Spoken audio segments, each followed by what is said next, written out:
you got to check it. You got to learn how to use it. You can't take it 100%. You got to still go through and take your intelligence on it. You mentioned AI a little bit. How do you use AI in your business? We have some aspects of it using it. There's been a lot we're using it for customs duty analysis. So we've been catching a lot of duties this last couple of years. Of course, there's been a lot of changes. We'll use that and throw it in there to see if there's some kind of evaluation that can be done. And I use it for outside of this necessarily, or at least with contracts and looking up things just to, hey, review this real quick and tell me what you see in that area. So I use AI every day, basically, for my personal life and for work.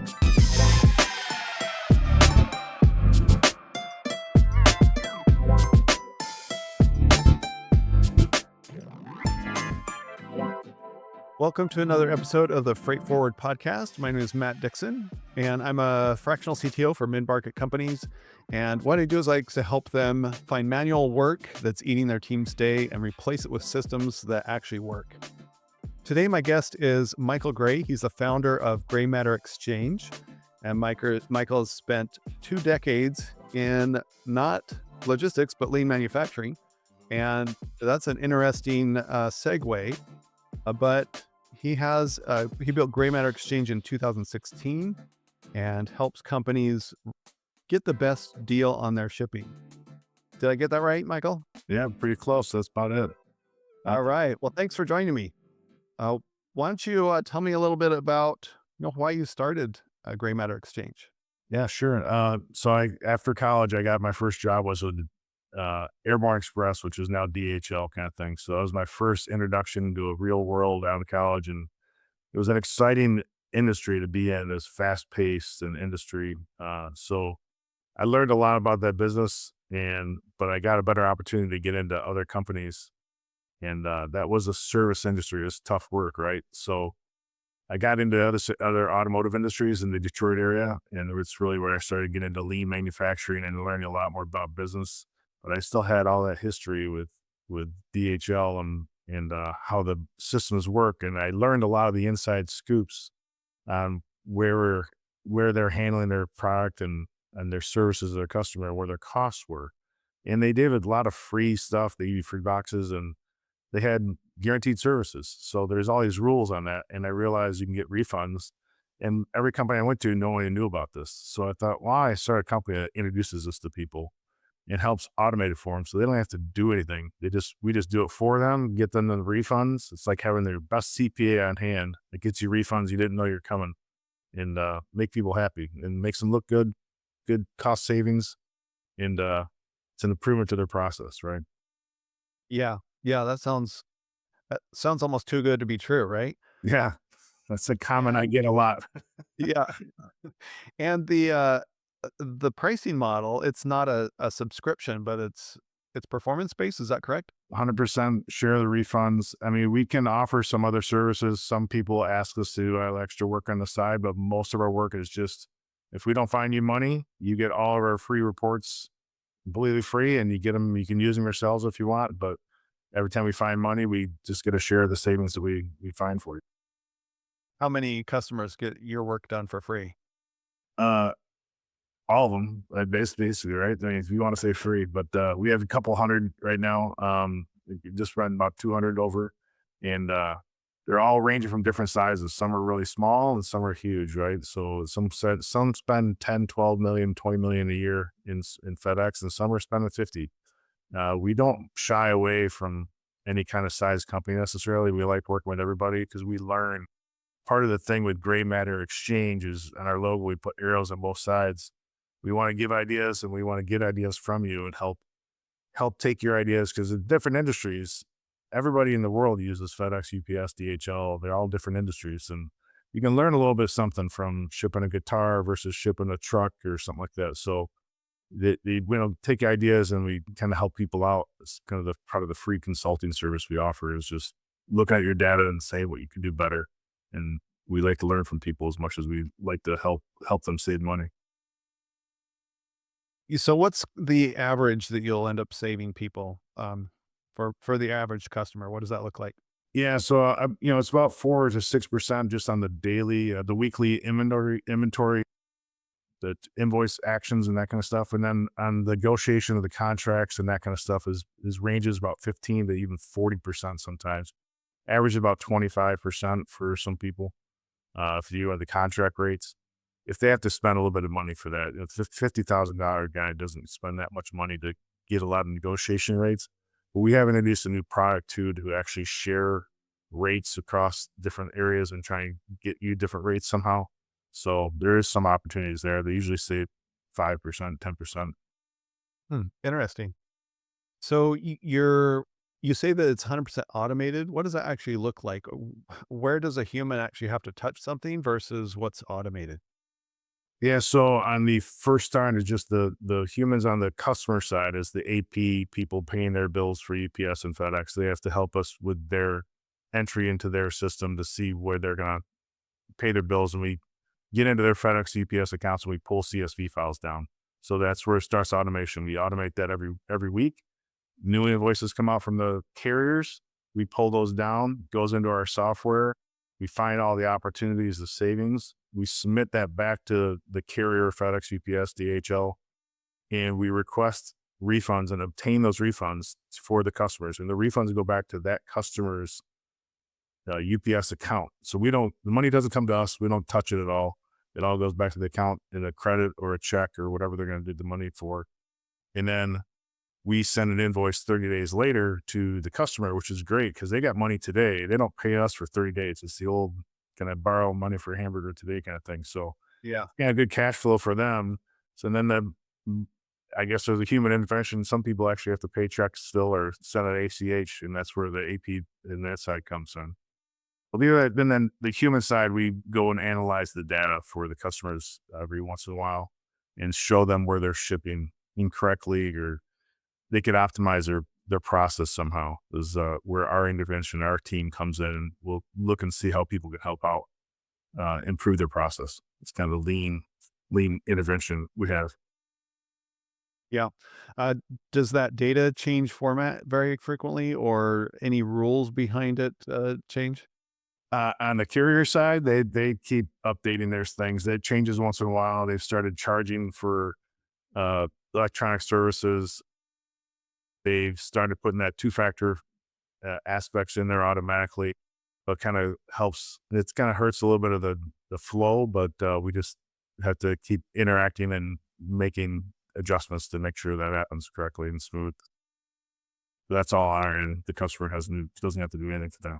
Yeah. How long does that take when you have to update the format for the CSV or something like that? Well, the format of the CFE hasn't changed in a long time, but the two factors and some of those kind of things come in. But then the carriers started charging like pennies for every transaction and using their system and whatever. It's kind of strange. It seems like a money grab from carriers when they're already making a lot. But just it's another nuisance of a fee that people get. So we actually cover most of them for them. Oh, yeah, that's good. Do you have a money back guarantee? Is that right? The carriers have a money back guarantee. So that's what Oh, I see. so if you make any shipment, it changed during COVID. That was one of the changes that the carriers did. They had a guarantee on every service, and they technically still do on ground and everything else. There's a time you ship something that has to get there at a certain time and date. But they only guarantee or do a refund on the next day deliveries or the second day, some of the expedite stuff. So that aspect is where the guarantee is for the money back, for just a late delivery. So even if it's 1 minute late, you can get 100% refund on a package. So that can be big.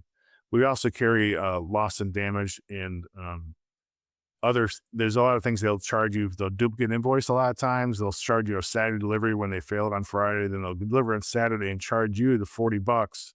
Well, wait, we didn't pay for that. We didn't request it. So we want that $40 back. So there's a lot of other fees too that we can get back after time overtime as well. So those the money back plus other fees. There's about 40 different things you can get money back for. Interesting. How did you track all that down? It seems uh, like on the movie, what was it, The Incredibles? Like he tells someone how to Yeah. navigate the insurance system. Yeah, it was just, I mean, I actually learned something my first job out of college and learned a lot of the details because I was doing a lot of customer service and wearing every hat like most people do when they get a first job, you do everything you can. I had to connect with some software people to help create this kind of thing and look at it and find that data and just that training I've had over the years too from other great companies I work for really helped me decide like how to problem solve and see where our problems and what we do to fix them. And by the way, we can save money on it. So hey, if we can save money, why don't we get people to save money for that and help people Yeah. out? Yeah, it sounds great. Why don't you tell me about your biggest win? Like what's your biggest story that you have in this area that kind of gets your fire going? Yeah, I mean, one is I need to automate a little better is really the fraud side. It takes a little more involvement with the customer sometimes. You got to figure out if whose Incoterms are used and who's actually supposed to be paying for this thing. But I had a company one time. I had 250 grand of fraud on their account, and it took a year working with one of the carriers to get that wiped off their account because it was not theirs. Somebody hacked their account number and they used it, and they had so much spend they didn't realize it was going through because no one's monitoring the system. That's one thing we do is even though we're not saving you money, every week we get in there and monitor and give you reports of all your stuff so you can actually see that. So that's the biggest aspect we had, and it actually created a lot of different systems down the road. We just launched last year a new TMS system where you can use as a supplier portal. There's a TMS portal for people, and you don't have to give your suppliers an account number anymore. You can just say, go to our portal and ship on our portal. And it'll actually compare each rate, the customer's rate and the supplier's rate. And you can see which one's cheaper. And you can kind of negotiate if you want to actually uh, try and say, hey, supplier, you ship on your account. It's actually less because you're a bigger customer than we are. But the biggest thing is you're not giving out your account number anymore. It's kind of like you give me your credit card right now. You're going to do that? Probably not, right? It's kind of a risk or social security number. So that account number is just like a credit card. People could use it. And there's some stop gaps the carriers do, but you can get by through a lot. So that was a big number for someone that didn't realize it was a big win. Took a long time, a lot of effort, but it was fun. Wow, that's a great story. I love that. That's a lot of money, but to some companies it's not that much, Yeah. which is Yeah. crazy. I think that's the key into what you're saying there is the small parcel shipping. It's kind of like staples, paperwork, office supplies. Usually it's not someone's biggest part of their business. Some people it is a big distributor, but a lot of companies, it's such a small percentage of their sales and their spend for purchasing that they just don't look at it. That's where we come in. Yeah, I like that. So you talked a little bit about auditing the contracts Mhm. before the call. Tell me a little bit about that. And is that a manual process or is that automated as well? That's automated. On your contract, UPS, FedEx, and DHL contracts are all very confusing. I want to say I think on purpose, but I think they're just confusing. They're different, so you can't compare UPSs and FedEx. They're completely different structures and percentages and dollars. So we put that into our software, and every time you ship, you're supposed to get a rate to ship from A to B. Did you get that rate? And they're actually really, really good at doing what they say they're going to do. Once in a while, they do a different rate. And once in a while, they actually accidentally invoice you twice, which every company does make mistakes, right? We're just there to catch it once in a while when they do that duplicate invoice. But we'll check against their rate to make sure because we have had, hey, we got a whole negotiated contract in. It's in place starting today. Next week, they didn't get through. It didn't get put in. So they're still on their old rates. So we have to go back and make sure they get all the new rates for the last 2 weeks that they're shipping on. And it's just a timing. Everybody makes mistakes. So it's not vindictive. It's just someone's got to keep an eye on that kind of stuff, right? So that's how we check, and it's all through the software. Oh, interesting. And then when you want to renegotiate the contract, is that all through the software as well? No, we actually analyze it and compare against several other contracts and kind of industries we have and rates we should have, and we compare what you should have. So there's a manual process for that our team goes through. There's a software that kind of analyzes and the data and get it all together for us, but you still want the human analyst to run through it because you're comparing against a lot of different aspects, and AI could probably do some things, but not everything. So, and then you want to actually present it in the way to the carrier that you want to negotiate these rates. So we kind of usually do it through the customer. We don't want the carriers to really know there's a professional background backing up. So we'll call you, Matt. Matt, send this email to your account rep and say this is what you want. And when they come back to you, send us that email and we'll tell you how to respond and you respond. So it's kind of our little process, and it makes it a good relationship with you and your account rep. And we just get to sit in the backside, make sure you get a lot of credibility for what you're talking about. Right. So, Yeah, it's the difference between someone next door coming over to my house or some attorney coming to my house. I'm gonna act a little exactly. differently, right? Yeah. I like that. So you mentioned AI a little bit. How do you use AI in your business? Um, we have some aspects of it using it. There's been a lot we're using it for customs duty analysis. So we've been catching a lot of duties this the last couple of years. Of course, there's been a lot of changes. So there's a lot of mistakes on the border side, or the customers not putting the right carriers aren't putting the right information in. So we'll use that and throw it in there to see if there's some kind of evaluation that can be done, high level. And I use it for outside of this necessarily, or at least with contracts and looking up things just to, hey, review this real quick and tell me what you see in that area. So I use AI every day, basically, for my personal life and for work. Yeah. But you got to check it. You got to learn how to use it. And you can't you can't take it 100%. You got to still go through and take your intelligence on it. So far as what I've found. Yeah, that's true. Also about, teaching it too, if it can learn, Mhm. then it behaves better. Is your software dev team, are they using AI to write the software? Some aspects, yeah, they're using it. We're integrating more and more every day, so trying to learn how to use it as much as we can, right? So it's efficient, and just you got to go slow a little bit. It's kind of like how Toyota grew. You know, you can't go too fast. Start hurting your production and your sales, and so you got to run at the right rate and make sure you analyze and make sure it's actually working what you think is working. So it's a fantastic tool. So happy to be in this world right now with AI. It's kind of fun. Yeah. Yeah, you mentioned you have to go slow. That's what I did at first too, but now I'm like, "Let's just crank through this Mhm. stuff," because I've verified, I've got things set up where I Yeah. like, and, like, I'll kick something off in the evening and then come back in the morning and see what it did and test stuff Yes. and fix it and then keep going. It's been great. I write a lot of software, me probably more now than I used to, but I don't write any code anymore. That's Yeah. it's wild. Um, so tell me about your client onboarding. I know a lot of times that's a bottleneck for people. Do you have that streamlined? Yeah. For the most part, the hardest thing is by the time we're figuring out who a customer is and we're talking to them and relating to them, most people, first question that a lot of earlier questions I ask is how much they spend in their freight. And they say, I don't know. I say that's a normal answer. They don't know. They just don't have any idea. And so finding that out, usually you're already pretty far into the process. That's why we have some people have 50 grand a year in spend because, all right, we already signed, we're there. Let's just go ahead and take care of your business for you because the software will take care of that area.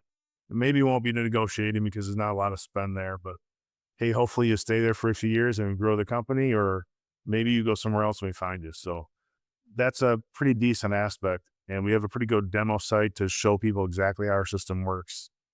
And, put some, training videos out there and that kind of stuff for people. So it's not too bad. Just it's always more people to talk to, right? So always trying to Yeah. find new customers. Yeah, for sure. So what's your client's biggest pain point about, outside of your scope that you hear? Mostly talking with the carriers on problems, but they just want us to take care of it. Because if you've ever had to call any of those carriers before on any kind of damaged shipment, lost shipment, I mean, this week, unfortunately, trying to set up a new account, my our account rep for one of the companies wasn't responding to him 3 days with UPS on hour-long wait calls, only to finally talk to him, and they transfer you to somebody else, and the call gets lost, and you start all over again. It's just like, I can't get through to somebody, and it's just that's the biggest pain is really customer service for problems.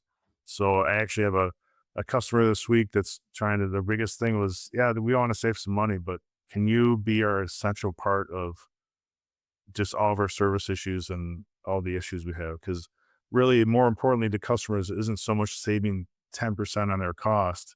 It's that my customer's happy, the shipment was on time, and what's not on time, do I communicate to them quickly and solve their problem for them? They're my customer's customers. So that's where the next phase is coming into a lot of people. That's where their biggest issues are. So That's their biggest No, pain. interesting. Yeah. So what are you looking to do to grow your business? Like, where do you see yourself in 5 years with this business you've created?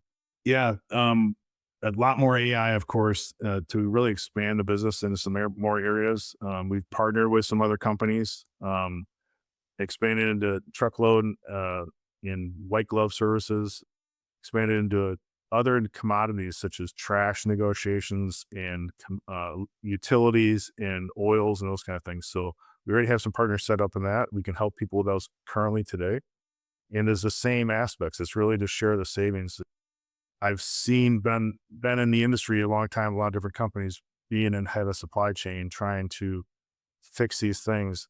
You find out it's not your biggest issue, but you know there's savings there and you know there's problems, but you got to work on your top 80-20 rule stuff. Never had time to work on it. So it's really great to have someone else just checking on it. And if they don't find anything, then it didn't cost you anything. They find something, you give them some, some share of the savings of what they can provide for you. So it's great. And they help solve people problems and pain points, for those kind of things in those different areas. So it's really expanding the business of the different commodities. Well, yeah. So where do you see AI going? I know there's lots of different theories. Yeah. It's a good question. I mean, I don't know. I don't study it that much in that area. I do study the areas, like you said, as taking over businesses, taking over what kind of industries, legal. You can say anything about any industry, but legal, it's taking over the easy stuff. I can make a will now. You can do these things online. You can't go to court, so you still need a lawyer to go to court. You still need someone with a certain certification to file certain paperwork and government regulations and that kind of stuff. So there's still always that aspect. So I think it's going to flatline a little more into the tactical jobs, and I see it expanding. I did see some cool podcasts on it and how it's helping big things. A great one in medical that was just note taking and categorizing things and standardizing certain words that they use because they made medical mistakes because they used one term and a different doctor used the same term for a different meaning, and it caused a major issue. So it really helps standardize those kind of conversations. So I think it's really helpful. I'm excited about it, but hopefully the kids come up nowadays know how to look forward and see what kind of careers they want to have, right? Yeah. Two of our sons are paramedics, so I don't see that going away anytime soon. Yeah, Uh, yeah. There's just only so yeah, much you can do, right? there is. Yeah. Software development is interesting because the computer can now write all the software. Mhm. We don't need humans to write software anymore, Yes. but we still need humans to think. So we need the human to be a thought leader. Like it can do some really dumb things and Right. great things, but why would you do it that way? That's really ridiculous. So you've Yes. got to kind of steer it still. But what happens when we don't need that anymore? What happens when it knows? Yes. I don't know. I don't. Sometimes it seems like it does. It has Yeah, written some really great stuff for me. It's great. yeah, it has. Yeah. So I think there's a lot of opportunity. That's the way I look at it. You got to look at it positive, um, or you're in a dystopian novel or something, right? Maybe it's my age or whatever too, but I'd rather read a book that you wrote than AI wrote. So I don't know why. I just like it's more authentic, and you can help it write and make the words clearer and the sentences better and smoother. But the idea hopefully is coming from your experiences and that kind of stuff because those are the best stories, right? So, Yeah, exactly. Yeah. Anything else you want to cover? Anything else I didn't ask that you'd like me to? hmm. I don't know. It's nice to have people open. The best people I've met through my career and everything else is the ones that are open to learning and not judging and just open to opportunities. And I've had to learn that through my career. You think you know it all when you're 20s, so now you kind of grow and you realize people have different skills and different assets, and I can use mine and let me tap into yours a little bit more and see where you can help benefit each other. And those relationships grow fast and they last a long time, and everyone benefits from it. So don't be skeptical. Open your eyes to other people and see what they're doing and see what Yeah, the business is all about. yeah, I love that. Especially, back in the day when I thought I knew more than I really did. Hmm. But we all go through that phase. Then as we get older, we're like, why does that even matter? It doesn't. Yeah. One of the things I've complained about, not complained about, but I wrote an article on LinkedIn or something, just a little post. I remember 20 years ago arguing in our editor, do we want to use spaces or tabs for our indentation for our source code? And why that was a huge deal. And Yeah. here's why it's a huge deal, because the tools were garbage. Right. They just were horrible. And now you can just have your own settings that overwrites Hmm. whatever, so you can look at it exactly the way you want. And so when you look back in time, things that were important then that aren't now, Right. things that are important now that weren't then, it's really eye opening when you take that look back and think, why did I care about that? And Right. then going forward, I really don't need to care about this either. So let's focus on what's really important. Yes. Yes. Yeah. It's Trying to something we find that. try to be is a quarterly review and even monthly.